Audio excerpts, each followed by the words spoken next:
Assalamualaikum warahmatullahi wabarakatuh. Perkenalkan, saya Jayat, calon guru penggerak Angkatan 7 Kabupaten Jombang. Izinkan saya untuk memaparkan hasil aksi nyata saya pada modul 1.4 tentang budaya positif. Perkenalkan, beliau berdua fasilitator dan pengajar praktek saya, yaitu Bapak Subekti dan Ibu Lili Nur Hayati.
Berikut hasil aksi nyata saya dalam membuat sebuah keyakinan kelas bersama siswa-siswi kelas 12 TKJ 1.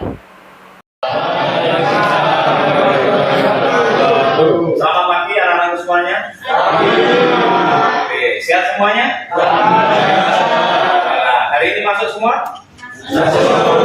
Masuk, luar biasa. 12 TKJ 1. Tepuk tangan dulu. Hari ini anak-anak semuanya, sebelum memulai pelajaran, mungkin saya butuh waktu supaya kegiatan pembelajaran yang ada di kelas ini jadi menyenangkan, jadi bagus, tidak terpaksa, gitu ya. Maka di sini saya mencoba untuk melakukan kegiatan sosialisasi keyakinan kelas. Mungkin pernah Anda mendengar kata-kata keyakinan kelas? Belum. Sudah? Oh, tadi. Oh, iya. Apa kira-kira?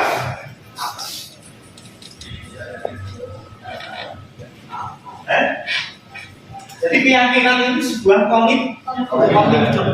komitmen daripada kelas ini sendiri. Ini teman kelas 12 TKJ. Supaya nanti kalian dalam pembelajaran nanti menyenangkan, tidak ada unsur paksaan, ya kan? Tidak ada unsur hukuman. Maka kita harus membuat yang namanya sepakat tidak? Saya tanya, mengapa keyakinan kelas kok bukan apa ini? Kenapa kira-kira? Keyakinan kelas dari mana tadi? Dari kesepakatan bersama. Jadi apa yang disepakati itu berasal dari bawah. Tapi kalau peraturan itu datangnya dari atas. Untuk memastikan itu, ini ada ilustrasi sebentar supaya kamu lebih paham. Ilustrasinya begini. Ini apa ini? Sama dari rumah ke sini lagi pakai helm benar? Motivasi Anda pakai helm untuk apa? Coba. Ya, untuk safety, keselamatan. Yang kedua adalah pakai tentang tertib. Yang ketiga, biar tidak ketilang. Nah ini, sama harus tahu bedanya ini. Kalau ada Anda sampaikan bahwa ini sebagai safety, keamanan, ini berarti kira-kira dari lubuk hati Anda ikhlas nggak? Ikhlas. Itu ini di dalam water nanti kena terjatuh, ya nggak? Karena itu tumbuh dari hati. Tapi kalau karena ada takut kena apa mau? Tilang. Siapa yang membuat aturan? Yang ada. Kira-kira oleh kalau polisi sampai pakai helm enggak? Pasti banyak tidak. Seandainya pakai pun terpaksa. Iya kan? Bedanya. Kira-kira sama naik menjalani itu kira peraturan atau keyakinan? Sepakat ya? Jalan deh. Coba aja. Sekarang sama nanti Pak Jak membuat keyakinan terus. Ini prosedurnya ini. Prosedur di dalam membuat keyakinan terus. Prosedurnya yang pertama melibatkan seluruh murid. Tapi sampai nanti Tak Jak berhenti. Oke. Silakan nanti dicatat apa yang jadi aturan yang ada di kelas ini. Oke. Yang kedua, mencatat semua pendapat murid. Nah, jadi sampai nanti silakan masing-masing mencatat. Misalnya data tepat, misalnya lagi apa menaik? Makan minum di luar kelas atau di luar KKR. Kemudian mereka lagi buang sampah pada pertanyaannya. Jadi kalau tinjau kembali data surat pendapat yang sudah dicatat. Ini jumlahnya siswa ini ada berapa? 30. Apakah dari usulan 32 ini nanti harus dicatat semua? Tidak. Tapi setiap anak berapa anak mungkin kan usulannya kan mirip-mirip ya. Nanti dikelompokkan. Misalnya datang terlambat, nah tadi disediakan. Jadi setidaknya nanti dari keyakinan apa yang Anda tulis ini nanti paling tidak ini 3 sampai 7 supaya mudah bisa dipahami. Nanti kita akan di sini. Kalau seandainya nanti sama melanggar, oh iya saya kemarin menulis ini, malu nggak? Malu. Ngerti maksudnya? Itu pada kesempatan pagi hari ini sama kita arsip ini ya, apa ini namanya? Ini tolong dicatat kira-kira keyakinan yang tulis cukup 1 saja, cukup 1 kemudian bawahnya kasih nama.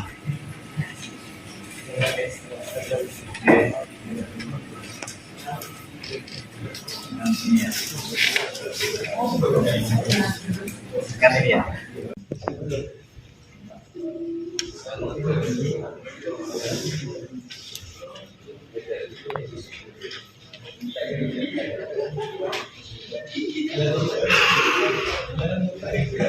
Oke, sudah tertanda semua? Sudah ya? Oke. Kalau sudah, saya berharap ada 1 anak untuk mewakili membacakan ini ya. Ayo, ketua kelas ya, silakan. Kemudian nanti dipilah-pilah, dibacakan biar nanti kalau ajar nanti kan nggak enak ya, gara-gara kalian semua. Oke, langsung ngambil 1. Nah, baca. Selalu disiplin dalam hal yang positif. Selalu disiplin dalam hal yang positif. Masuk nggak? Masuk. Kalau masuk tempel di sini. Itu dari siapa? Oh, nggak ada namanya ya? Anonimus Pak. Anonimus Pak. Terus lanjut. Anonimus. Bayar kas. Ayo jangan tidak bayar kas. Oh, ayo jangan tidak bayar kas. Berarti gimana ini? Ayo bayar kas. Berarti ayo bayar kas ya. Terus membayar kas. Ada kasnya ya. Sepakat? Sepakat? Sepakat.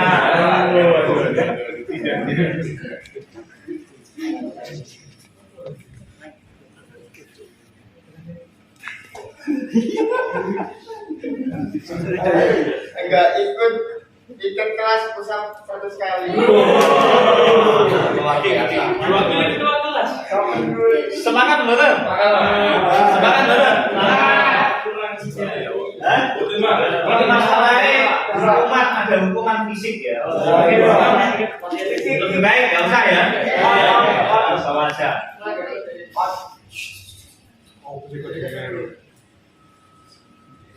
Mari kita diam saat mengajar dan mendengarkannya. Di-stop dulu nggak apa-apa. Serius saat sedang membahas suatu masalah atau sedang diskusi. Ini ayo kita laksanakan bersama-sama. Jangan sampai ini tidak dilaksanakan. Ini akan sia-sia kalau Anda tidak laksanakan.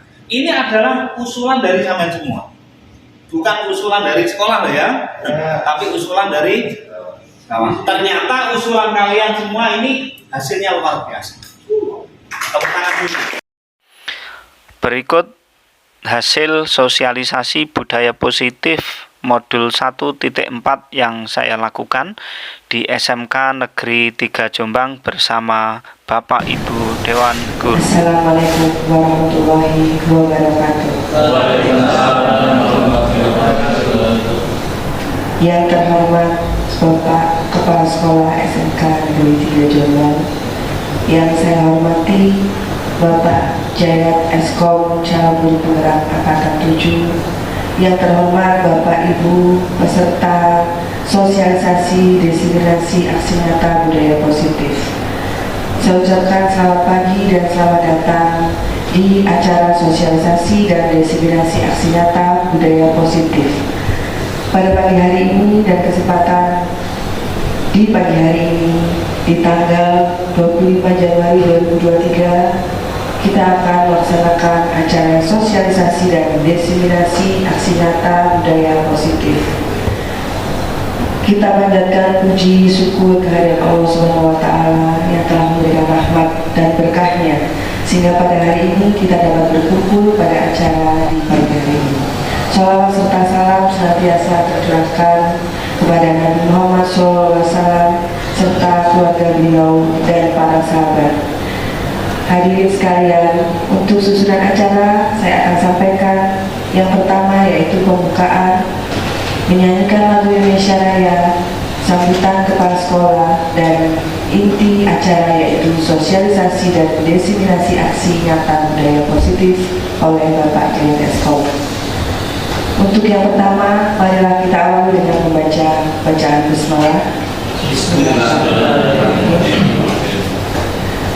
Untuk acara pembukaan ini, marilah kita awali dengan menyanyikan lagu Indonesia Raya. Hadirin dimohon berdiri.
Hadirin dimohon duduk kembali. Untuk acara selanjutnya yaitu sambutan. Sambutan yang akan disampaikan oleh Bapak Kepala Sekolah SMK Negeri 3 Jombang. Kepada beliau disilakan.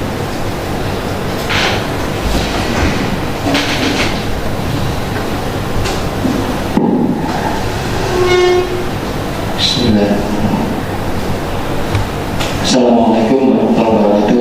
Waalaikumsalam warahmatullahi wabarakatuh. Yang terhormat Bapak Jaya selaku pelaksana workshop atau pengimbasan aksi nyata budaya positif. Yang terhormat Bapak Ibu sekalian yang peserta workshop ini. Pertama-tama marilah kita panjatkan alhamdulillah puji syukur kepada Allah Subhanahu wa taala atas limpahan rahmat dan hidayahnya pada kita semua sehingga kita masih diberi sehat, diberi waktu, diberi kesempatan sehingga masih bisa melaksanakan aktivitas pada hari ini dengan baik. Salawat serta salam marilah kita sampaikan pada junjungan kita Nabi Muhammad SAW yang telah memberikan bimbingan kepada kita ke jalan yang benar, dan semoga kita akan mendapatkan syafaatnya di hari kelak. Bapak Ibu sekalian, pada kesempatan ini Bapak Jaya ini melaksanakan salah satu tugas, yaitu pengimbasan, yaitu unggah aksi nyata, dan salah satu tugas untuk menjadi guru penggerak, di mana materinya yaitu budaya positif di kelas. Selamat untuk Pak Jaya yang sudah masuk di calon guru penggerak, masih proses untuk pelatihannya ini. Di sini ada Bu Erna, ada Pak Andi, Pak Jaya ada 3 ya. Dan kami harapkan nanti Bapak Ibu akan menyusul ya. Kira-kira oleh Bapak Kepala seperti ini. Oh ya, Bapak Kepala Sekolah maaf hari ini tidak bisa hadir pada kesempatan ini karena ada acara mendadak di Cakdin ya. Sehingga kami diberi perintah untuk memberikan sambutan di sini. Untuk Bapak Ibu sekalian, mengapa Bapak Ibu kami undang dan pilihan sebenarnya bagi kita undang ini ya, terutama yang masih usia muda, karena materi ini sangat bagus sekali. Saya harapkan nanti materi ini bisa memotivasi Bapak Ibu yang masih muda untuk mendaftar dan menjadi guru penggerak, karena selama ini guru penggerak ini banyak didominasi oleh guru swasta. Nah, masa kita nanti akan dibimbing oleh guru swasta. Nah, sebenarnya sih tidak apa-apa ya, guru swasta pun juga tidak kalah pintarnya dengan guru negeri saat ini. Cuman kok sekolah negeri nanti mendapat bimbingan dari guru swasta. Ini seperti yang kemarin untuk guru pendamping praktik ini, Bu Erna dibimbing oleh guru dari SMK TI ya, dari AJ ya, itu dari swasta. Namun dari negeri tidak ada yang mendaftar. Kami dengan Pak Ki mau mendaftar itu kelewatan usianya. Ya. Budaya positif ini sangat bagus sekali Bapak Ibu ya. Beruntung kita punya Bapak Ibu, Bu Erna, Pak Andi, Pak Jaya ini yang sempat mempelajari, sempat membaca. Kita akan mendengarkan ya apa sih budaya positif yang harus kita lakukan ya. Atau mungkin sudah kita lakukan di kelas, cuma itu kita tidak paham ya, bahwa itu ternyata yang diajarkan oleh Ki Hajar Dewantoro gitu ya. Di kurikulum Merdeka ini memang sepertinya kayaknya beda sekali dengan kurikulum yang sebelumnya ya. Di kurikulum Merdeka ini kita intinya memanusiakan siswa kita ya. Memanusiakan siswa kita, sehingga banyak filosofi di ajaran ini yang harus kita pahami. Sebenarnya kita sudah mengajarkan, kita lakukan di kelas, cuma itu nggak tahu bahwa itu ajaran Ki Hajar Dewantoro ya. Memang sangat bagus sekali. Jadi intinya di kurikulum Merdeka yang akan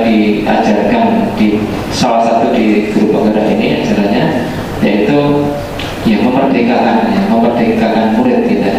Jadi tidak seenaknya sekarang kita mengajar kayak guru-guru kita dulu ya. Kita mungkin mengenang di SD, SMP, SMA waktu kita itu ya memang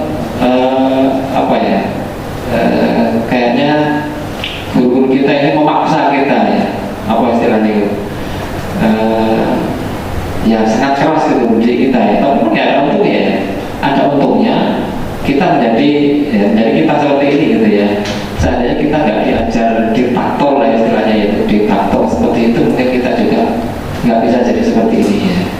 Tapi ternyata masih ada ajaran yang lebih baik ya, yaitu yang ada di ajarkan di guru-guru merdeka ini. Nah, sekolah kita ini mungkin semester depan kalau sudah masuk ke tingkatan berikutnya yaitu merdeka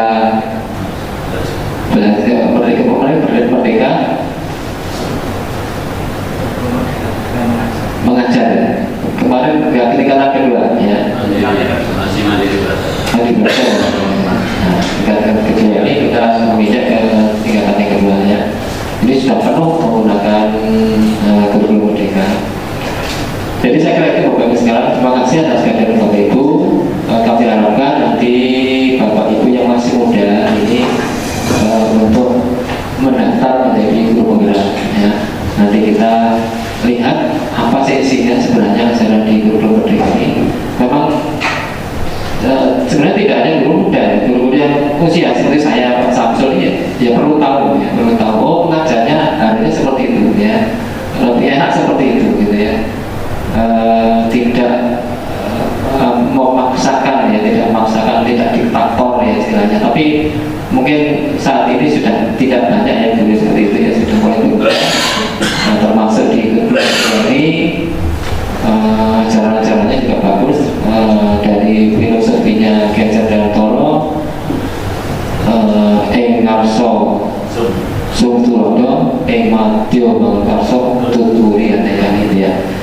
Di depan kita memberikan contoh, di tengah kita memberikan ide-ide gitu ya, kemudian di belakang kita tugas kita sebagai guru. Saya kira itu. Selamat untuk Pak Jaya. Mohon nanti informasi apa yang nanti kita dapatkan, kita serap, bisa kita praktekkan untuk mengajar di kelas. Saya kira itu Bapak sekalian. Terima kasih atas kedatangannya. Semoga manfaat semuanya ini. Assalamualaikum warahmatullahi wabarakatuh. Terima kasih disampaikan kepada Bapak Budi. Untuk selanjutnya yaitu memasuki acara inti, yaitu sosialisasi dan diseminasi aksi nyata budaya positif oleh Bapak Jaya Eskom, calon guru penggerak angkatan 7. Dan selanjutnya kami serahkan sepenuhnya kepada Bapak Jaya. Saya selaku pembawa acara mengucapkan terima kasih dan atas perhatiannya. Mohon maaf apabila terdapat hal atau kata-kata yang kurang berkenan dari Bapak Ibu sekalian. Semoga dengan adanya acara ini menjadikan budaya positif dan kita semakin bergerak dan menggerakkan. Saya akhiri. Assalamualaikum warahmatullahi wabarakatuh.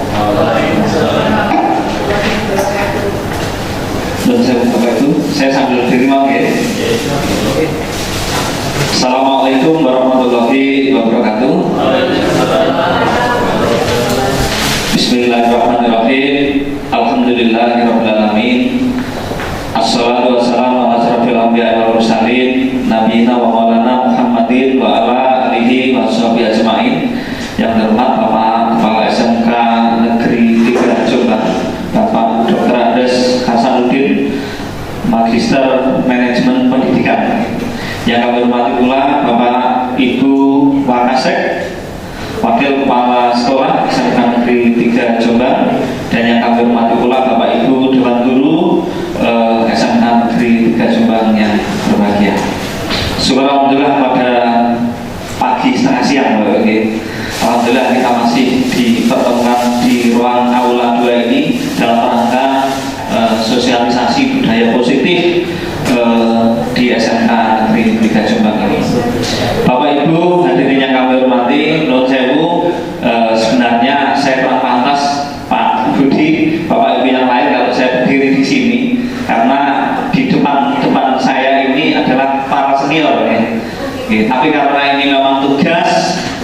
harus saya emban, yang harus saya laksanakan, ngapunten. Jadi bukan bermaksud untuk menggurui, tapi intinya ya kita tentunya bermaksud untuk mensosialisasikan hasil dari pendidikan kami di calon guru penggerak angkatan ke-7. Ini perlu kami sampaikan, yang sebelumnya guru penggerak kami, saya itu ikut di Lamongan, tapi karena mengikuti proses mutasi, jadi ya proses guru penggerak ini juga tidak di SMK di Kabupaten Jombang. Kebetulan pengajar praktek saya juga dari SMA PGRI 1, nah, Bu Lili, ini pengajar praktek saya. Kemudian fasilitator saya dari Tuban, gitu. Bapak Ibu hadirin yang kami hormati, perlu kami sampaikan, di guru penggerak itu ada slogan tergerak, bergerak, dan menggerakkan, Bapak Ibu. Jadi kita sebagai guru, tentunya ya berharap kita bisa tergerak. Tergerak untuk apa? Tergerak untuk mengembangkan pendidikan. Kemudian setelah tergerak, baru bergerak. Bergerak ini tentunya melanjutkan langkah. Kalau ini dari dalam hati saya sudah tergerak untuk memajukan, bergeraknya bagaimana? Ngapunten, salah satunya saya juga mencoba untuk mengikuti program guru penggerak ini. Makanya ini bagian dari bergerak. Dan yang terakhir adalah menggerakkan. Ya karena ini tugas, ya tentunya ngapunten saya juga menyampaikan ini kepada Bapak Ibu semuanya. Ini bagian dari menggerakkan daripada program guru penggerak.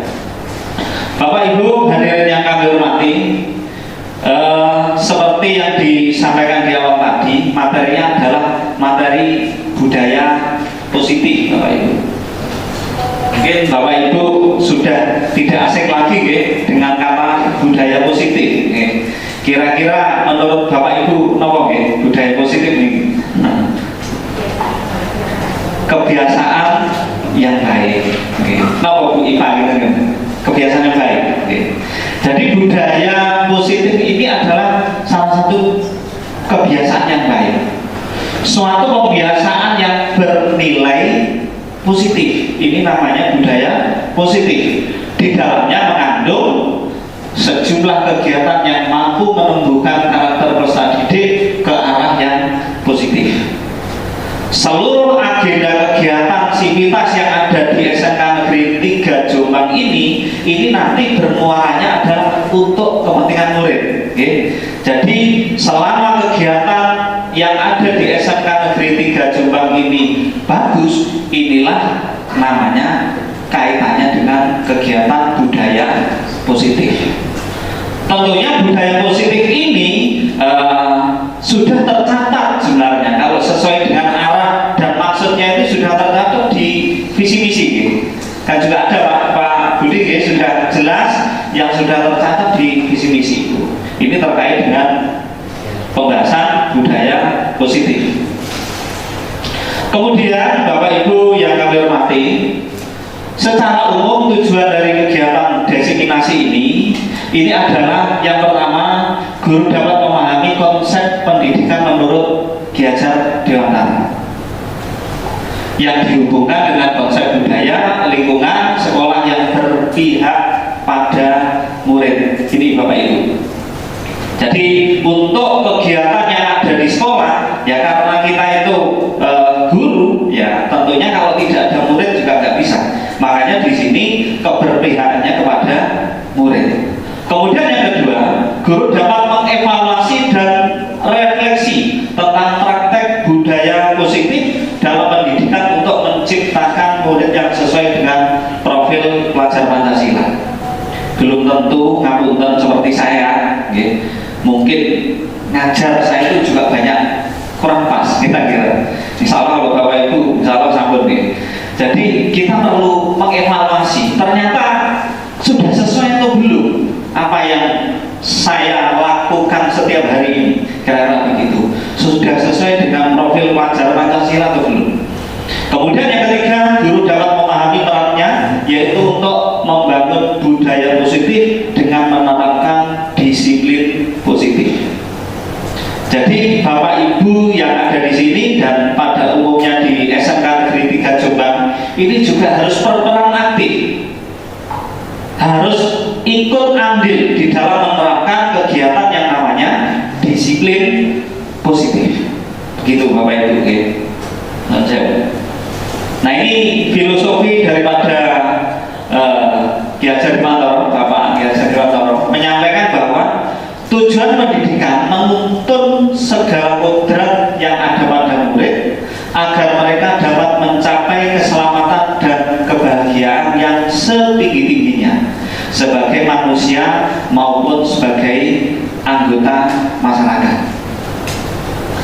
Ini kalau dianalogikan Bapak Ibu semuanya, dunia pendidikan ini sekolahnya adalah lahan atau sawah atau gitu. Kemudian siswa ini adalah tanamannya, sementara guru adalah petani. Seorang petani ini akan bisa mendapatkan hasil daripada apa yang ditanam. Ini kan melalui proses yang panjang Bapak Ibu. Mulai dari pertama apa Bu? Nyangkul. Setelah nyangkul apa malah kira-kira? Semua macam-macam. Soalnya mupuk, nanam dulu Pak, ditanam. Setelah ditanam terus di apa niku? Sirami, dimatur, dipupuk, diobati dan sebagainya. Kadang-kala Bapak Ibu petani ini sudah berupaya semaksimal mungkin, tapi hasilnya juga belum tentu maksimal juga. Kadang-kala kena hama pereng, kena hama tikus, kena hama mau. Begitu pula menurut saya Bapak Ibu, murid kita juga harus diperlakukan seperti itu, juga harus dipersiapkan sedemikian rupa sehingga harapannya nanti menghasilkan atau siswa ini tumbuh dengan baik sesuai dengan apa yang diharapkan. Jadi jika siswa ingin tumbuh dengan baik, maka kita harus menyiapkan segalanya. Bapak Ibu. Lalu tanggung jawab kita sebagai guru ini apa Bapak Ibu? Tugas dan tanggung jawab yang mulia bagi kita sebagai guru yang pertama adalah menciptakan lingkungan yang positif. Lingkungan yang positif ini pribon kita Bapak Ibu. Apakah komunikasi antara guru dengan guru ini sudah baik? Ada kala guru dengan guru ngapunten nek teng sekolah mriku Pak. Niku wonten ciklengos, niku nggih wonten. Lek mriki mboten nggih. Mriki saya alhamdulillah. Kula niku merasa nyaman Bapak Ibu. Nun saya ya Allah SMK 3 ini. Nah, mboten nggih. Oke. Jadi salah satu tugas mulia bagi kita adalah menciptakan lingkungan yang positif. Hubungannya antara guru dengan murid bagaimana? Apakah juga sudah baik atau belum? Guru dengan murid, kalau murid itu sudah merasa gak nyaman karena sering diseneni, dimarahi, kira-kira tidak menghasilkan lingkungan yang positif, tidak bisa menciptakan suasana yang positif. Kalau ini sudah berlaku, sudah terlaksana, maka muncullah yang namanya budaya positif. Guru dengan guru enak, guru dengan murid enak, guru dengan sivitas yang lain juga enak. Ini akan terbentuk. Selama ini belum tercipta, maka budaya positif itu tidak akan bisa terwujud. Kemudian selanjutnya tanggung jawab yang kedua, tugas daripada guru menghilangkan atau mencabut gangguan-gangguan yang menghalangi potensi berkembangnya murid. Kadang-kala banyak masalah-masalah, kadang-kala banyak gangguan. Mestinya anak seperti ini kemudian dilakukan seperti ini. Ini kan bagian dari gangguan. Mestinya anak mendapatkan perlakuan yang bagus, kemudian diperlakukan lain. Nah, ini kan tidak mewujudkan budaya positif. Oke. Jadi apa yang menjadi dasar yang menghalangi aktivitas sekolah atau pelanggaran ini harus segera diselesaikan dan harus segera. Ini bagian dari menghilangkan atau mencabut gangguan-gangguan berkembangnya murid. Bapak Ibu yang saya hormati, seperti yang saya sampaikan tadi, bahwasanya disiplin positif, ya, di sini saya sampaikan disiplin positif dan nilai kebajikan universal ini dilatar belakangi yang memiliki beberapa tujuan, Bapak Ibu. Ini kami mencoba untuk membuat atau menjelaskan makna kontrol dan paparan menurut Dr. William Glasser yang terjadi dalam kehidupan kita sehari-hari. Kemudian yang kedua, menjelaskan makna disiplin positif dan mengamati penerapannya di lingkungan sekolah kita. Apakah ternyata sudah menerapkan itu atau belum? Kalau belum, ya monggo nanti kita evaluasi bareng-bareng. Nanti kekurangannya di mana dan seterusnya. Yang ketiga, menjelaskan pentingnya dan menentukan nilai kebajikan yang akan diyakini dan disepakati oleh sekolah sehingga kelak akan tercipta sebuah budaya positif. Bapak Ibu yang kami hormati, non sewu, jadi dari untuk menjelaskan teori kontrol dan pemaparan menurut Dr. William Glasser, saya mencoba mengajak Bapak Ibu untuk bermain dulu, ya, biar nggak tegang, biar nyantai mawon. Bapak Ibu yang saya hormati, mohon izin untuk mengangkat tangannya, ya. Tangannya ini mohon untuk digenggam dengan rapat-rapat. Panjenengan beranggapan apa yang jenengan kepal, yang jenengan genggam ini adalah sebuah berlian. Sebuah berlian dengan nilai berapa, Pak? 1 miliar, 3 miliar. Oke, jadi dengan senilai 3 miliar. Kemudian di sekeliling sekitar tempat Anda panjenengan duduk, ini ada berapa orang yang mencoba untuk membuka. Kira-kira kalau nilai yang mahal 3 miliar, 1 miliar yang jenengan genggam, kira-kira langsung jenengan bukakan atau mboten, Bapak Ibu? Wes nyala, saya mau baik hati, apa seperti itu? Oke. Sambut jenengan. Jadi intinya, Bapak Ibu, menurut Dr. William Glasser, apakah Anda akan membuka kepala tangan Anda dengan nilai 1 miliar dilepaskan begitu saja? Tidak, ya? Yes, yo mikir-mikir, kalau pulau mikir banget. 3 miliar itu duit, kira-kira sepiro ya? Kemudian yang kedua, apakah Anda akan tetap menutup rapat kepala tangan? Wis tak delik nih mawon. Wis tak delik nih, soalnya ini 3 miliar ya. Atau yang ketiga, dalam kegiatan ini sesungguhnya siapa yang memegang kendali kontrol untuk membuka kepala tangan Bapak Ibu? Siapa kira-kira Bapak Ibu? Yang mengendalikan ini siapa? Ini tak kek nih, gak tak kek nih, tak buka, tak tutup, ini siapa berarti?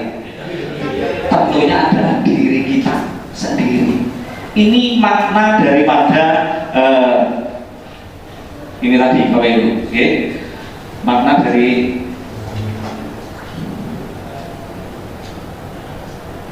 kemudian selanjutnya jawabannya kita sendiri, Bapak Ibu, yang memegang kontrol atas kepala tangan kita. Apakah kita membuka atau menutup kepala tangan tergantung daripada diri kita masing-masing. Kemudian Bapak Ibu selanjutnya, beberapa miskonsep yang kita tidak sadar dalam konteks pendidikan, Bapak Ibu. Biasanya hal-hal mungkin sudah terjadi tapi kita nggak sadar. Yang pertama adalah ilusi guru mengontrol murid. Pada dasarnya kita tidak bisa memaksa murid untuk berbuat sesuatu, karena kadang-kala kita lebih tua dengan murid, kita menyuruh anak itu dengan semena-mena, dengan memaksa. ngapunten, kurang pas Bapak Ibu gitu. Jika murid tersebut memilih untuk tidak melakukannya, jadi kadang-kala karena ini antara guru dengan murid, karena dipaksa, ya mau nggak mau biasanya ya tetap melakukan, tapi dengan rasa terpaksa. Ini yang mungkin sering terjadi, ngapunten. Yang kedua, bahwa semua penguatan positif efektif berupa bujukan adalah bentuk kontrol yang berlaku hanya dalam waktu jangka tertentu. Biasanya kalau dari hasil keterpaksaan itu nggak akan bertahan dengan lama dalam kurun waktu tertentu. Ketepaan ada tugas ini ya karena terpaksa tak lakukan. Tapi mestinya tugas ini berlanjut. Mumpung nggak ada Pak ini, nggak ada Bu ini, akhirnya nggak dilaksanakan. Ini karena terpaksa. Kemudian yang ketiga adalah ilusi bahwa orang dewasa memiliki hak untuk memaksa, bahwa perilaku memaksa tidak efektif untuk jangka waktu yang panjang. Justru mungkin akan membentuk sebuah hubungan permusuhan. Ini yang sering terjadi. Ada 3 aspek ini yang mungkin perlu kita evaluasi bersama. Okay? Kesimpulan dari teori kontrol menurut Dr. William Glasser berikut ya tadi, bahwasanya sebagai seorang guru tugas kita adalah menuntun tumbuh kembang murid sesuai dengan kodrat alam dan kodrat zaman agar dapat menemukan keselamatan dan kesejahteraan bukan dengan cara paksaan. Akan tetapi dengan menanamkan nilai-nilai yang dapat diyakini dan tumbuh motivasi dari internal, dari diri. Melakukan segala sesuatu, baik itu bapak, ibu guru ataupun siswa, kalau tumbuh dari berangkatnya itu dari hati, dari internal, bukan bujukan dari pihak-pihak lain, kira-kira menjalani akan lebih enjoy Bapak Ibu. Oh iya sadar ya, dan seterusnya. Jadi begini Bapak Ibu. Kemudian makna disiplin dan teori motivasi ya dalam rangka menciptakan lingkungan positif, salah satu strategi yang perlu kita tinjau kembali adalah menerapkan disiplin di sekolah. Menurut Bapak Ibu kira-kira pernyataan berikut setuju betul nggak? Jadi di dalam menerapkan makna ini tentunya perlu ada yang namanya disiplin. Perlu betul Bapak Ibu? Sepakat betul? Alhamdulillah sepakat. Saya pun juga sepakat Bapak Ibu dengan adanya budaya disiplin. Bapak Ibu yang saya hormati, lalu bagaimana dengan penerapan budaya disiplin di sekolah kita? Apakah sudah disiplin atau belum? Sudah diterapkan itu atau belum? Sudah Pak, alhamdulillah. Pastikan guru memberi contoh, siswa meneladani, kan begitu nih? Sesuai dengan ketentuan yang ada. Ngapunten. Ini pasti harus diterapkan begini. Ini nanti akan bisa jalan budaya positif itu kalau ini semua kita lalui. Kemudian yang kedua, apakah efektif? Alhamdulillah kalau sudah efektif. Kalau belum, ya monggo kita tingkatkan bareng-bareng. Nah, ini yang mungkin ya perlu evaluasi kan begitu nih. Oke. Yang ketiga, apakah masih perlu ditinjau kembali kira-kira poin-poin yang mana yang kurang? Siswa sudah aktif belum? Guru sudah aktif atau belum? Kan begitu. Manajemen yang ada di sekolah ini sudah ini apa belum dan sebagainya. Ini bagian dari tujuan ini. Kemudian yang terakhir, lalu tanggung jawab siapa?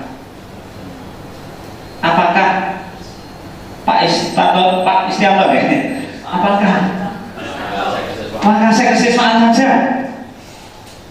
Tapi ini semua adalah bagian daripada tanggung jawab kita bersama.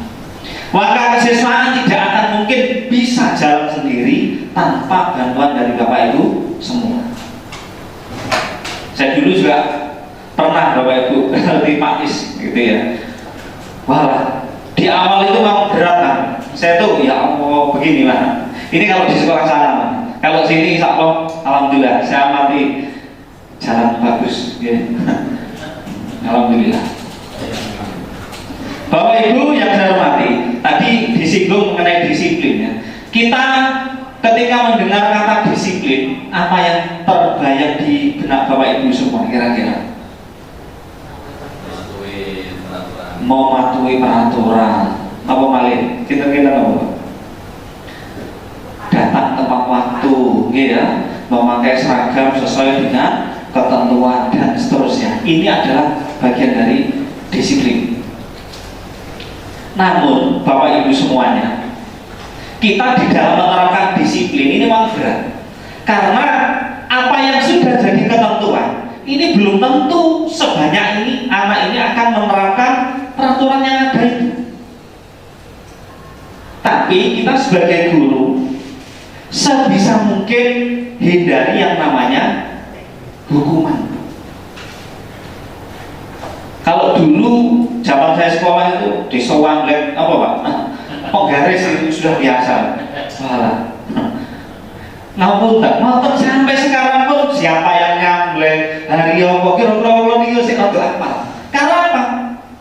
Merasa ya Allah begitu, merasa tersakiti. Ya seperti yang datang. Nah ini contoh gambar ilustrasi. Ini datang terlambat. Ini jam berapa dengan marah-marah? Padahal anak terlambat ini juga perlu ditelusuri. Kenapa terlambat? Belum tentu anak terlambat ini larang nongkrong sih. Belum tentu. Bisa juga anak terlambat ini karena faktor bantu orang tua dulu, ngantar adiknya atau mungkin yang lain. Ini perlu kita gali bersama. Kalau apalagi lain hukuman fisik, kalau menurut di profil pelajar Pancasila ini sudah tidak berlaku, sudah tidak diberlakukan. Mungkin. Nah ini ada kutipan juga dari Bapak Ki Hajar Dewantara, di mana ada kemerdekaan, disitulah ada disiplin yang kuat.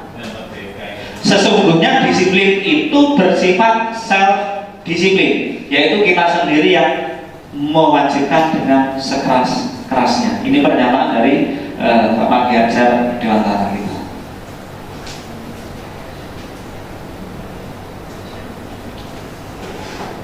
Artinya apa? Untuk mencapai kemerdekaan dalam pendidikan murid yang merdeka harus ada yang harus disiplin yang kuat, berasal dari diri sendiri, dari motivasi dirinya sendiri. Ini akan bisa terwujud selama ada aturan, kemudian anak itu bisa menjalankan bukan dari dirinya sendiri, ini terasa berat. Tapi kalau sudah berasal dari motivasi internal dari anak sendiri, setelah tinggal turu ya bisa jalan. Kira-kira apa nih? Kata bilang.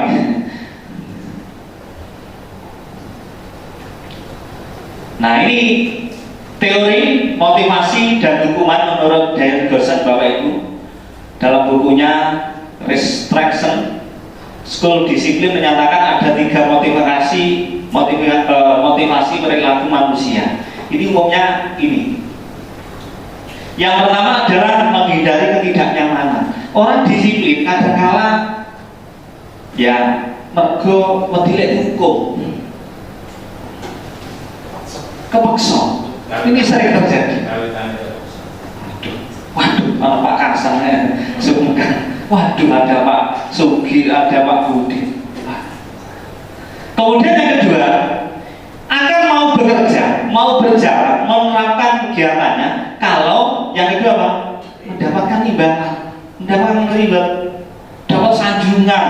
Wah, ini hadiahnya dan sebagainya. Kemudian yang ketiga, menjadi orang yang menjadi pribadi yang diinginkan dan menghargai dirinya sendiri. Kira-kira kalau Bapak Ibu semua yang mana gitu nih? Pasti yang ini gitu. Nah, alhamdulillah. Kalau yang di sono itu niki wonten Pak. Yang ini juga ada. Kalau yang di sekolah sana, sana mana galau ya. Tapi kalau sini sudah luar biasa. Oke. Jadi menurut Dan dosennya, untuk menjadi seorang murid atau pengikut, seorang harus paham betul alasan mengapa mereka mengikuti suatu aliran atau ajaran tertentu, sehingga motivasi yang terbangun adalah motivasi intrinsik, bukan ekstrinsik. Jadi kembali lagi yang sampaikan saya tadi, kalau datangnya dari intrinsik, dari dalam, ini akan lebih enjoy, akan lebih nyaman, begitu. Kemudian yang selanjutnya, di sini tujuan datang ke sini itu apa? Ini perlu kita mengingat kembali. Okay. Kalau siswa datang ke sini, ada yang memang niatnya untuk belajar, ada yang ikut-ikutan, atau gimana Bapak Ibu? Mergo pacarku sekolah di SMK 3, akhirnya melu. Nah, ini harus kita luruskan. Ini salah satunya. Tentunya kita sebagai pendidik, ya, tujuan kita adalah menciptakan anak untuk disiplin sebagai bentuk kontrol agar dapat mencapai suatu tujuan yang mulia, sehingga mereka bisa berperilaku dengan mengacu nilai-nilai kebajikan universal serta memiliki motivasi intrinsik, bukan ekstrinsik. Selanjutnya adalah nilai, atau sebelum saya lanjut ada pertanyaan mungkin Bapak Ibu. Kita nyantai mau? Nggih, monggo. Monggo Bu. Saya sudah nama saya Bu Yuni. Oh Bu Yuni, nggih Bu Yuni, nggih. Alhamdulillah. Oke, ini tadi saya sangat tertarik dengan memang disiplin tidak boleh dipaksa gitu ya. Oke. Tapi kita sering aja ya. Saya memang ada yang bekas, ada yang negatif, ada yang positif. Cuman dulu waktu saya masih SMA, guru agama saya itu tidak memaksa sih dia, tapi cuma mesti ngabsen siswanya tahajud berapa, mesti beliau tanya setiap masuk ngabsen siswanya sambil tahajud berapa, beliau catat. Tapi tidak ada hukuman, cuma dicatat saja, juga mungkin juga tidak dimasukkan di nilai. Cuma dari situ akhirnya kita sungkan, malu kalau tidak sholat itu berapa, awalnya mungkin itu, tapi mau tidak mau dengan push beliau yang seperti itu, akhirnya awalnya dipaksa tadi, akhirnya jadi suatu kebiasaan yang menurut itu pemaksaan atau tidak? Oke, sampai Bu Yuni. Oke, terima kasih. Nah ini Bapak Ibu yang kami hormati, jadi terkait dengan kita nanti harus bisa membedakan antara hukuman, dan pembelajaran, Jadi kalau hukuman ini biasanya cenderung sifatnya fisik maupun verbal dengan kata-kata. Akhirnya anak ini akan jatuh. Maksudnya jatuh dari apa ya? Iya, merasa tersiksa. Jadi intinya Bapak Ibu, kita tidak boleh melakukan hukuman baik itu secara fisik maupun secara verbal. Tapi seperti yang disampaikan Bu Yuni, dengan menerapkan kegiatan yang sifatnya mendidik, seperti mengajak untuk sholat dan sebagainya, ini kan selama cara penyampaiannya itu tidak memaksa, tidak menyakitkan, maka tidak masalah. Yang jelas panjenengan juga harus begini. Seandainya ini panjenengan sifatnya katakanlah imam untuk menghukum bahasanya ini, tapi ini kan mendidik. Yang penting cara penyampaian. Dan yang kedua, apa yang dilakukan ini dijelaskan dulu. Kira-kira kalau manfaatnya sholat nopo mawon itu bagaimana, sehingga nanti akan tumbuh semangat atau niat dari dalam dirinya. Maka Bu Yuni kira-kira. Ngerti ya? Oke. Dari Bapak Ibu yang lain barangkali ada pertanyaan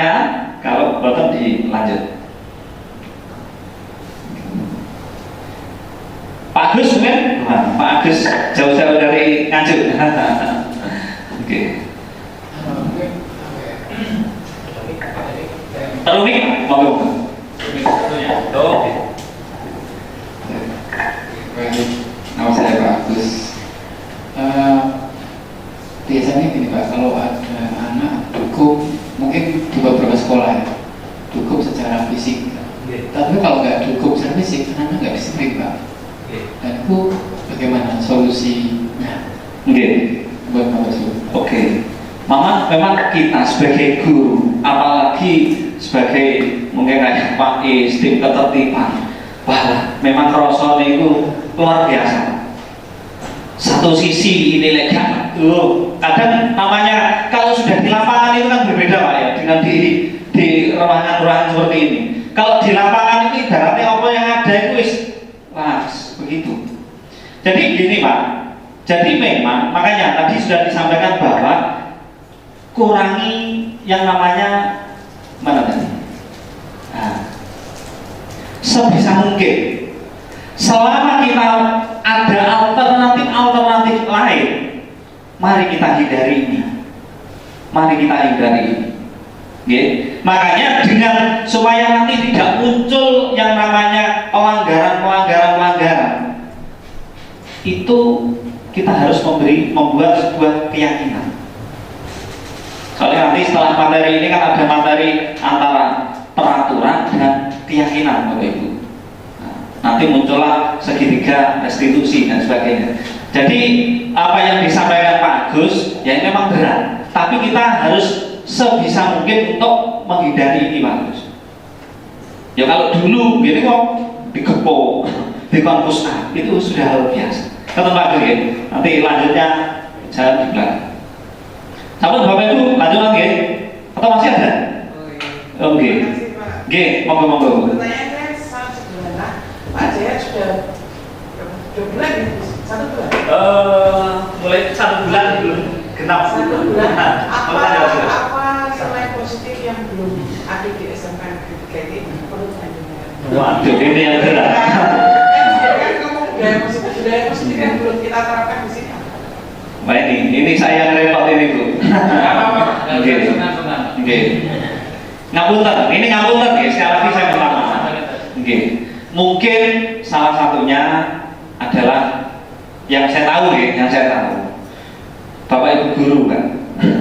Masalah suatu upacara. Yang seharusnya ngapunten di depan Bapak Ibu guru mestinya siap dulu. Tapi kenyataannya sini jumlahnya berapa? 170. Kira-kira yang hadir berapa? 70. Itu diamati siswa. Ngapunten bukan berarti saya baik. Diamati siswa. Guru itu kan memberi apa tadi Pak? Memberi teladan, memberi contoh. Ngapunten. Waktu pertama saya ikut upacara hari Senin tanggal 2 itu siswanya lurus, baris, bagus. Ngapunten. Gurunya ngobrol. Makanya kalau nggak teman-teman mau, soalnya apa? Saya dilihat anak. Nah ini saya malu nih. Nonton dulu ya, kalau ngapunten. Oke. Satu Pak. Waduh, masih ada apa ini? Ide. Urusan apa itu? Merokok. Di aturan Pak Is itu ada, mungkin biasanya selalu ada. Aturan dilarang merokok, dilarang ini masih ada. Tapi ngapunten di sekolah ini yang saya amati masih banyak yang merokok. Ya kalau kita mestinya memberi contoh, kita menyuruh tapi tidak memberi contoh, kira-kira bagaimana? Atau Bapak Ibu nggih. Sampun nggih lho ndi lho nek tanggal-tanggal. Nggih, sampun. Ini internal nggih, mesti sampai mriko nggih, kula suka. Nggih. Iya, nggih. Kula dipancing, kula rada suka. Nggih. Oke, Bapak Ibu, saya lanjutkan. Nilai kebajikan universal. nilai kebajikan universal ini ya mulai yang disepakati bersama dalam rangka untuk membentuk sifat manusia. Jadi nilai kebajikan itu diantaranya ada jujur, adil, tanggung jawab, komitmen, percaya diri. Nah, insya Allah sudah berlaku semua ya di sini. Tentunya dari nilai kebajikan itu Bapak Ibu semuanya, nilai-nilainya nanti yang diyakini dan disepakati bersama oleh beberapa institusi atau organisasi pendidikan itu sesuai dengan profil pelajar Pancasila. Makanya di sekarang pemerintah itu kan menggaung-gaungkan kurikulum merdeka. Salah satunya ini Bapak Ibu Nun Sewu, ini bagian dari roh kurikulum merdeka itu di sini. Yang pertama apa? Beriman bertakwa. Kemudian yang kedua berkebinekaan global, gotong royong, kreatif, bernalar kritis dan mandiri. Ini harapannya ini bisa diterapkan. Dan anak harapannya murid nanti bisa menghasilkan murid yang seperti ini. Ini sesuai dengan profil pelajar Pancasila. Kesimpulan dari ini tadi Bapak Ibu, kita sebagai guru tidak hanya mentransfer ilmu saja, akan tetapi harus bisa menanamkan nilai kebajikan pada anak. Ini sangat penting. Saku guru sementing habis mulang, mari mulang ya wes. Jadi harus bisa menanamkan nilai kebajikan pada anak, sehingga mereka punya motivasi intrinsik. Saya di sini bisa nyampaikan sini, tapi juga belum tentu bisa melakukan. Ya intinya ngapunten ya, mari kita sama-sama gitu ya.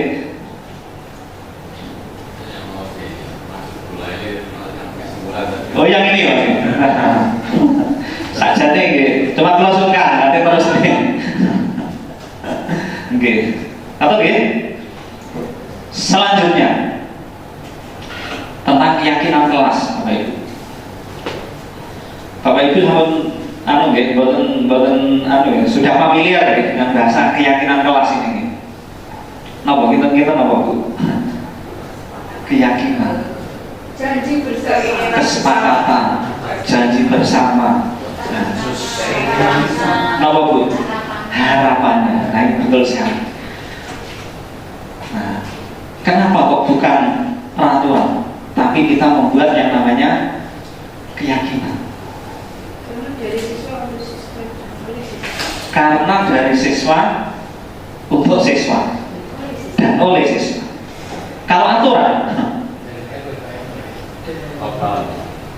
aturan itu biasanya dari atas ke bawah atau bawah dari atas? Dari atas ke bawah. Jadi ini bedanya ya, antara aturan dan keyakinan. Lalu kita nanti menerapkan yang mana, aturan atau yang keyakinan enaknya? Biasanya kalau aturan itu ada kata-kata bagaimana? Dilarang, harus, mewajibkan. Kalau tidak mengikuti aturan itu berarti harus ada sanksi kan gitu. Ini aturan. Nah ini ada ilustrasi sedikit Bapak Ibu. Bapak Ibu semuanya, tadi pagi berangkat dari sekolah, dari rumah ke sekolah. Ini panjenengan yang ngasto sepeda, ini memakai helm ya? Oke, saya tanya dulu, kira-kira kebermanfaatannya helm itu apa? Kalau jatuh biar nggak sakit kepala, berarti apa? Safety ya? Oke, mungkin ada yang lain?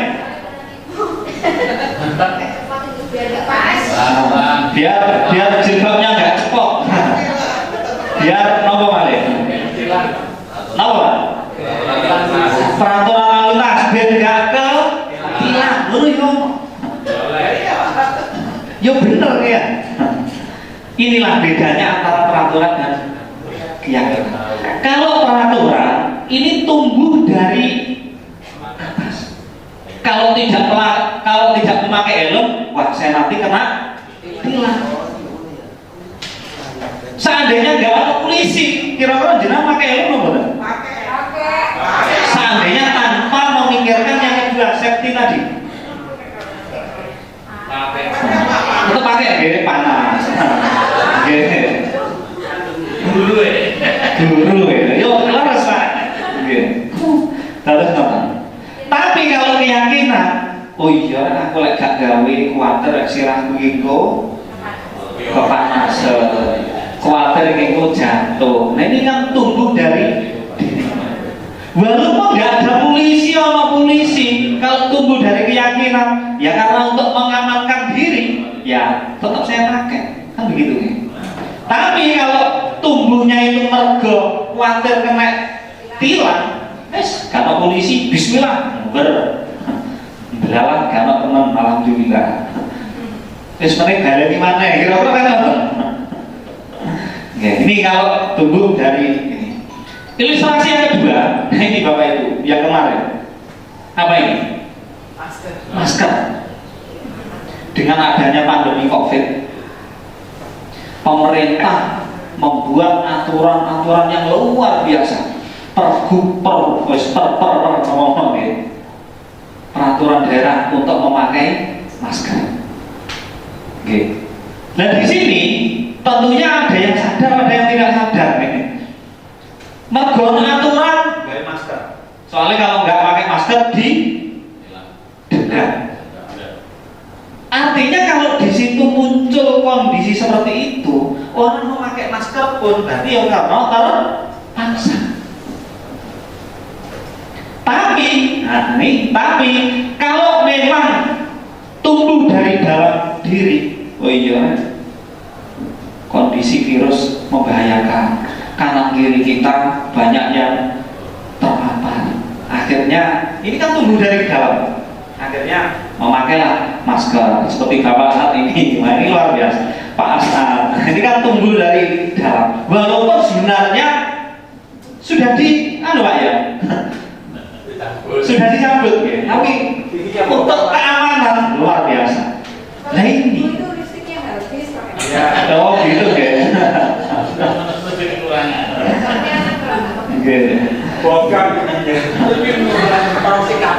Berarti jelas kalau ibu-ibu bapak ini yang saat ini masih aktif memakai masker, nah itu berarti memang tumbuh dari kesadaran. Wis salah, nggak sadar. Kalau kulon itu ya, bisa ngomongnya tentu, tapi melakukan masker. Kulon itu sumpah lagi masker. Nggih, sumpah mereka. Kaitannya dengan keyakinan, kalau kita terapkan di kelas itu seperti apa Pak? Oke, setelah ini saya lanjutkan. Oke. Jadi keyakinan kelas ini begini Bapak Ibu. Keyakinan kelas adalah nilai kebajikan universal yang disepakati baik tersirat maupun tersurat. Diharapkan dengan menekankan pada keyakinan seseorang akan lebih termotivasi secara intrinsik. Kemudian selanjutnya, pentingnya membentuk keyakinan kelas atau sekolah, murid mengetahui nilai-nilai kebajikan yang akan dituju. Jadi karena keyakinan itu tumbuh dari bawah, dari murid, apa yang mestinya tidak dilakukan ini kan harus ditulis, dan yang menulis itu nanti adalah siswa. Jadi seandainya nanti ada pelanggaran atau apa, lihat aja tulisan itu. Sama nulis-nulis diri kan begitu. Tapi kalau peraturan, lah saya tidak mengikuti membuat ini kan begitu. Oke. Tadi ini prosedur di dalam membuat keyakinan kelas ini ada beberapa hal Bapak Ibu. Yang pertama adalah melibatkan seluruh murid untuk berpendapat mengenai peraturan yang akan disepakati. Misalnya Bapak Ibu nanti ini murid, nanti satu kelas ini ikut berperan aktif di dalam membuat keyakinan kelas. Yang kedua, mencatat semua pendapat murid. Jadi setiap anak punya usulan apa-apa itu dicatat. Yang ketiga, tinjau kembali daftar surat pendapat yang sudah ditangkap oleh siswa. Kemudian ajak siswa untuk membawa peraturan yang diperoleh. Yang keempat, keyakinan yang dibentuk nggak usah banyak-banyak Bapak biar mudah diingat ya, 3 dan 7 lah. Yang selanjutnya menyepakati kebersamaan keyakinan kelas yang telah dibentuk, kemudian keyakinan kelas tersebut ditaruh di dinding, ditempel mau. Jadi anak itu kalau melakukan pelanggaran akhirnya eling apa yang ditulis. Nah ini, jadi ingat apa yang ditulis. Kemudian yang terakhir adalah diterapkan pada kelas itu sendiri. Jadi keyakinan kelas ini, kalau misalkan Bapak Ibu semua ini adalah ngapunten, ini misalnya murid, berarti ini tidak bisa diterapkan di kelas lain. Karena apa? Yang membuat kesepakatan adalah dari siswa yang ada di kelas itu sendiri. Terus yang melanggar yang sudah ditulis itu ada sanksinya nggak? Termasuk sanksi nanti yang membuat ketentuan itu juga dari siswa. Berarti ada sanksi. Ada sanksi nggak apa-apa, tapi yang penting itu munculnya dari anak sendiri, sesuai dengan kesepakatan dari kelas. Nah, contoh misalnya, keyakinan kelasnya datang tepat waktu misalnya. Lah kok misalnya ada terlambat 5 menit misalnya. Nah, di dalam catatan itu nanti dimunculkan kesepakatannya bagaimana. Kalau semua sudah mengetahui kesepakatan itu, maka ya tinggal seorang guru hanya memberikan dorongan aja. Nah itu mergo sampean salah, kan begitu. Nonton Pak? Begitu. Atau Bapak Ibu? Satu guru berarti punya satu kesepakatan. Monggo. Hubungan dengan guru yang lain. Jadi intinya kesepakatan kelas itu berlaku di kelasnya itu sesuai satu guru setiap guru. Dalam durasi waktu. Monggo, ini sesuai dengan kesepakatan saja. Apa yang disepakati mau begitu. Oke. Nonton? 1 tahun. Kesepakatan ini apakah permanen? Boten Bapak Ibu. Tergantung dari kebutuhan. Kalau dirasa memang sudah tanpa ini aja sudah jalan atau mungkin perlu ada perbaikan, ya dievaluasi. Oke. Ada usulan lagi atau pertanyaan mungkin atau tambah? Barangkali saya menyampaikan ini kurang pas. Sabun, Bapak Ibu? Nah, ini Bapak Ibu, kalau peraturan ini kalimatnya biasanya ada kata-kata jangan, dilarang, gitu. Sementara kalau keyakinan ini adalah kalimat ajaan atau kalimat positif. Datang tepat waktu, gitu. Ini selalu mandi pagi, gitu. Ya jadi masalah begini Bu, kalau mandi pagi terus gimana misalnya orang sih nggak mandi? Cara menelusuri maksud nanti kandungnya, ayo repot. Siswa itu kelihatan budget yang banyak. Oke. Iya betul. Oke.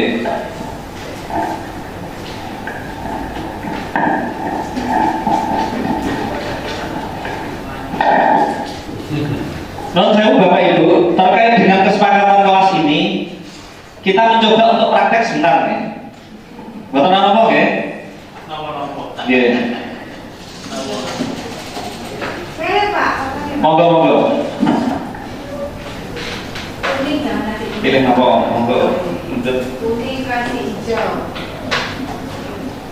Ininya tetap ini. Ya kira. Saya waktu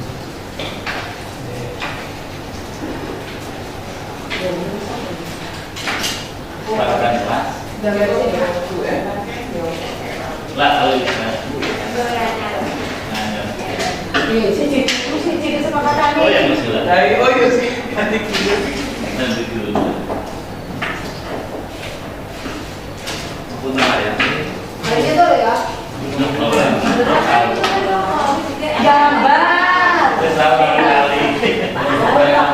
Gambar lo gambar. Ada pertanyaan deh. Gambar kok semua. Oke, Bapak Ibu, non sewu. Di sini ada moskit sama panjenengan dalam hal ini sebagai murid atau mangke, wis ngapunten. Kemudian saya di sini sebagai guru nih. Jadi kira-kira keyakinan yang panjenengan harapkan yang ada di kelas ini seperti apa? Monggo niki jenengan tulis, nggih. Kira-kira napa mawon? Benar, tidak harus ini. Satu saja. Mungkin datang tepat waktu, kemudian apalagi satu saja. Oke. Pulang tepat waktu. Apa pulang tepat waktu? Apa bekerja sama?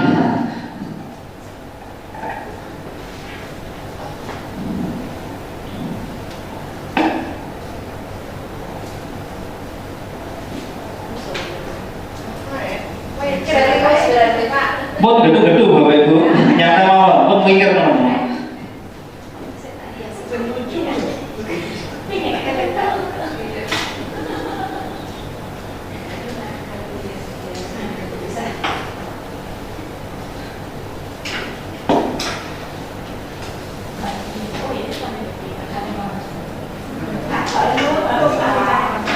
Nggih, sampun nggih?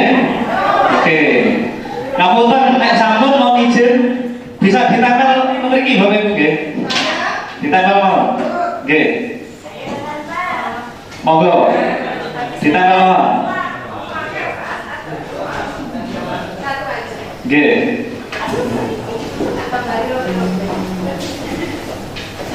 Ya, karena di dalam ini enggak teman-teman ucap. Doain aja kan.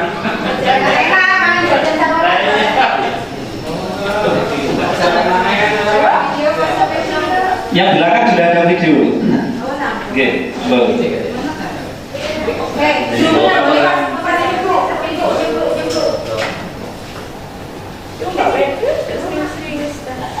Yang di kanan sulit, penggirinya di itu sulit.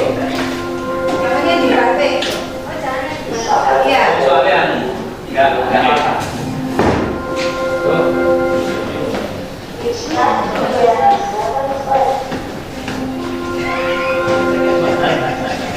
Ayo kiri kasih maju. Bilang gue jajan.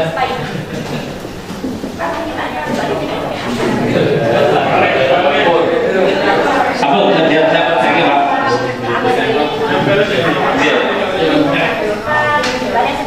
Tapi nempel ini kok terpaksa betul nggih? Kok? Nggih. Oke. Sabar.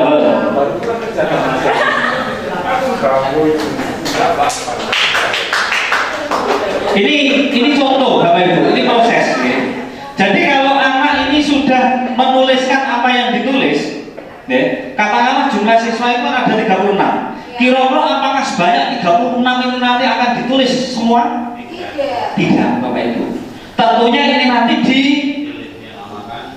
kira-kira dikelompokkan yang sekiranya sama, mirip, jadikan satu. Kemudian berikutnya yang sekiranya tidak memungkinkan, misalnya ada bekerja sama dalam ujian, misalnya kan nggak memungkinkan, berarti ini lebih baik ya.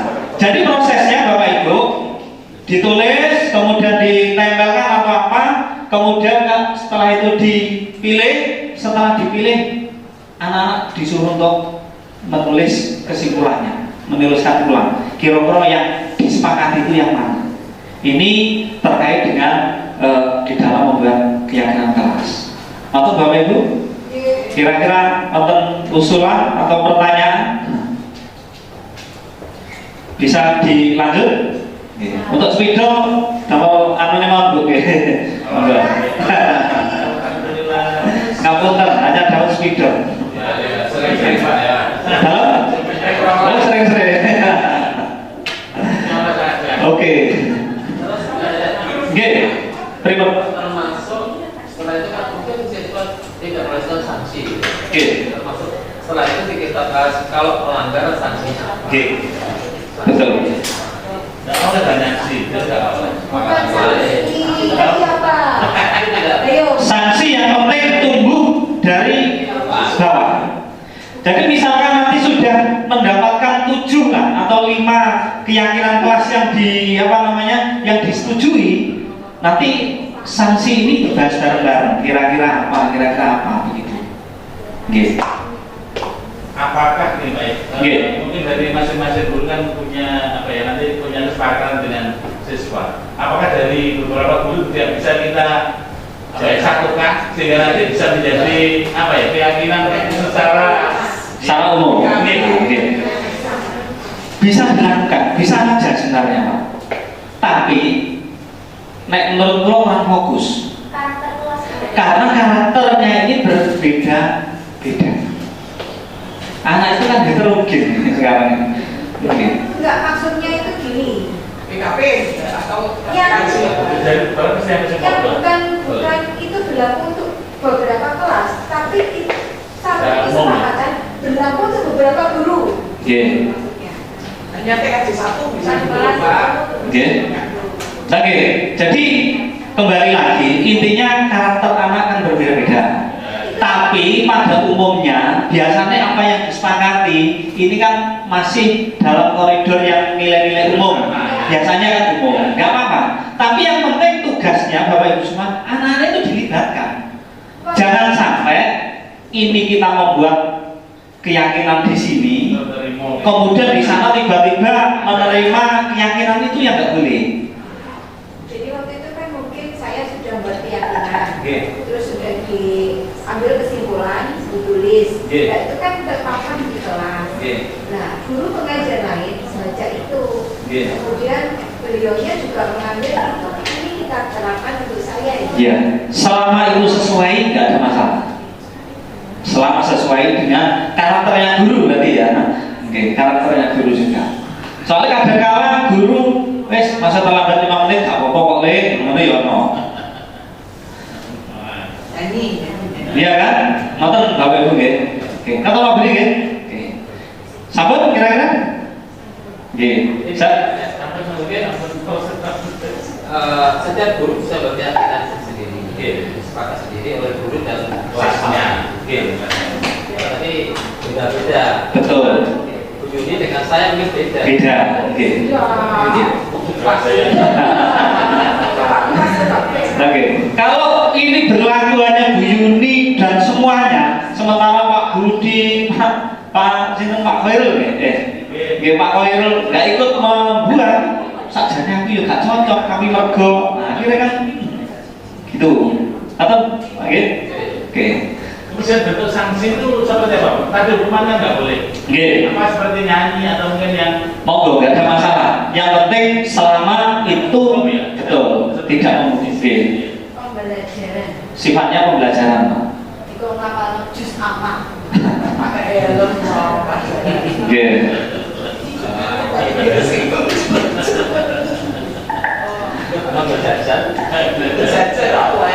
Misalnya kesepakatan ini membawa jajan, nggak apa-apa. Itu sedekah sak kelas. Jadi kan kanca-kanca kan kalau seneng. Kebutuhan dasar manusia. Tentunya secara umum kebutuhan dasar manusia ini ada 1, 2, 3, 4, 5, ada 5 ini. Ini di dalamnya termasuk Bapak Ibu guru, termasuk siswa. Yang pertama adalah kebutuhan untuk bertahan hidup, ya, bertahan hidup. Kebutuhannya yang paling utama adalah ya ono rumah, ono makan, kebutuhan biologis termasuk, okay. Kemudian merasa aman. Ini manusia pasti membutuhkan ini. Kalau nggak punya ini, nggak bisa makan, nggak punya rumah, tidak baik. Yo, rada repot. Okay. Kemudian tentunya pasti yang paling utama adalah merasa aman. Ini kebutuhan dasarnya. Kemudian yang kedua, membutuhkan cinta dan kasih sayang. Merasa diterima, termasuk saya nih.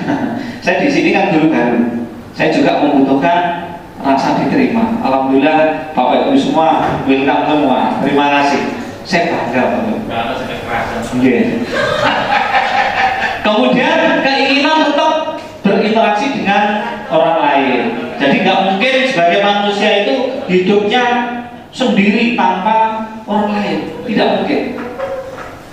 Yang ketiga, ini guru menerima murid apa adanya. Jangan sampai kita sebagai guru pilih kasih. Oh, iku guru mergo naik pejabatnya kita nilainya tak api-api nih misalnya, atau tak perlakukan beda, nggak boleh. Masih harus ngadus, gak adus kalau mau loh ya, harus tetap diperlakukan sama. Nah, okay. Kemudian diterima di kelas. Nah ini kadang sering terjadi Bapak Ibu, diterima di kelas ini. Kadang-kala siswa itu tidak bisa berinteraksi dengan lingkungan. Akhirnya di kelas itu menyendiri, dikucilkan. Akhirnya anak ini pasti tidak nyaman. Komat disuruh untuk berangkat, tapi nyampe di sekolah bingung mau ngapain karena teman-temannya mengucilkan. Ini sering terjadi seperti itu.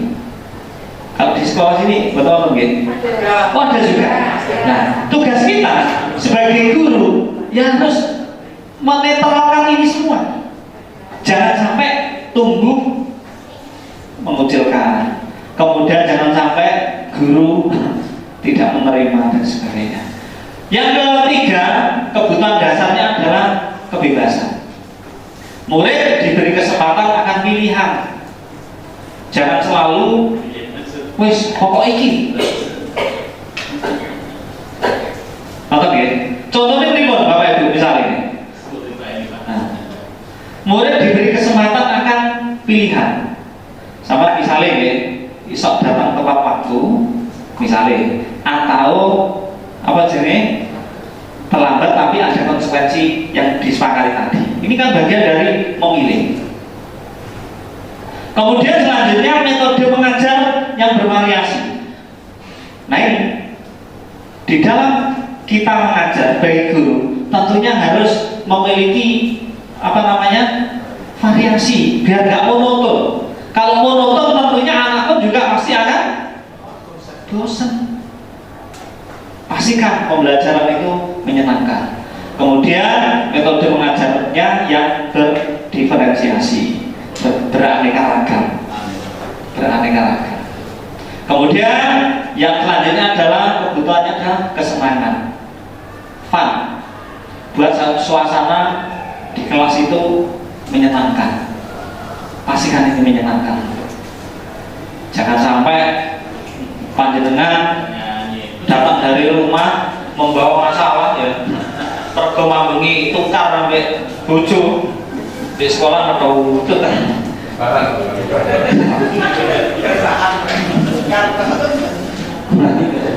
Nah ini jangan sampai jadi buat suasana di kelas itu menyenangkan. Dan yang terakhir adalah kekuasaan. Murid diakui merasa kompeten. Panjenengan sampaikan luar biasa, terima kasih dan seterusnya ya. Kemudian beri kesempatan dalam mengambil keputusan ya. Mungkin waktunya ya sudah terlalu, sebenarnya masih ada ini Bapak Ibu, sedikit lagi nggak apa-apa ya, apa sambut sedikit lagi Pak.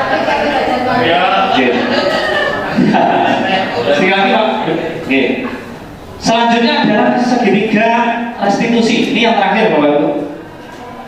Nopo niku segitiga restitusi? Nah, segitiga restitusi itu adalah proses menciptakan kondisi bagi murid untuk memperbaiki kesalahan mereka, sehingga mereka bisa kembali pada kelompok mereka mereka dengan karakter yang lebih kuat berdasarkan pengalaman yang didapatkan. Maka restitusi ini juga merupakan proses kolaboratif yang mengajarkan murid untuk mencari solusi dalam menyelesaikan masalah.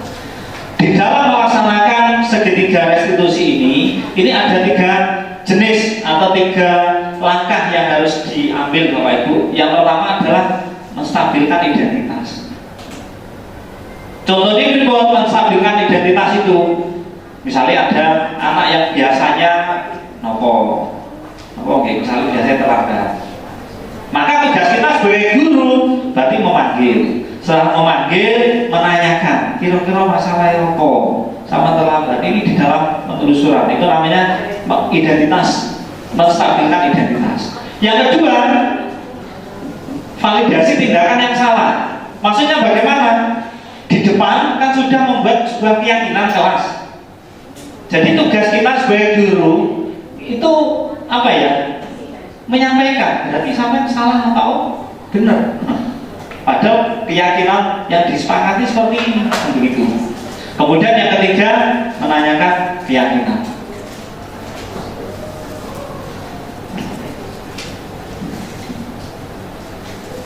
Sebenarnya masih ada ini Bapak Ibu, oke, sedikit. Nah. Kemudian 5 posisi kontrol. 5 posisi kontrol ini tentunya ada yang bersifat yang biasanya sebagai penghukum. Niki Bapak Ibu. Kemudian ada untuk guru yang biasanya membuat merasa bersalah. Oke.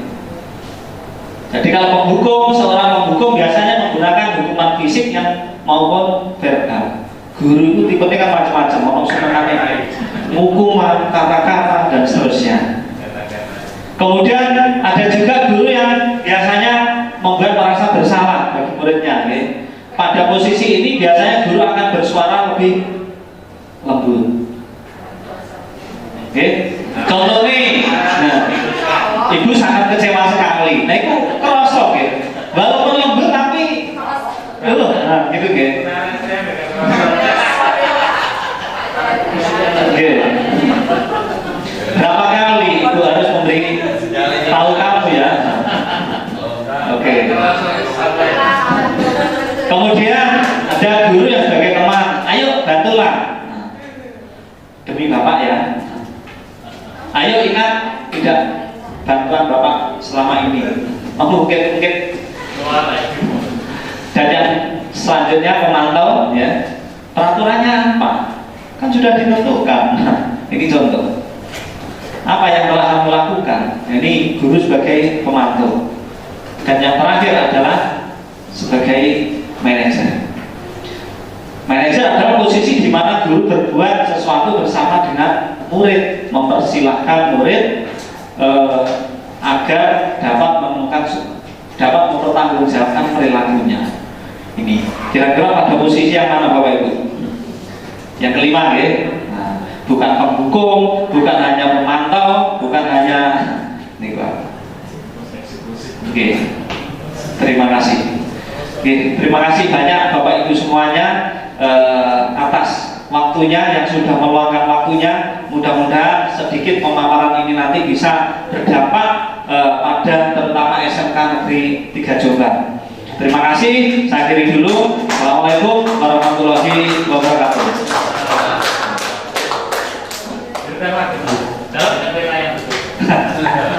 Insya Allah nanti masih ada kelanjutannya Pak. Nanti ini kan masih modul 1 ya.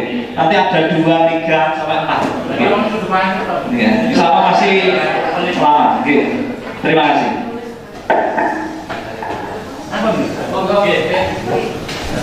Terima kasih Pak. Kalau malam ini sudah masuk.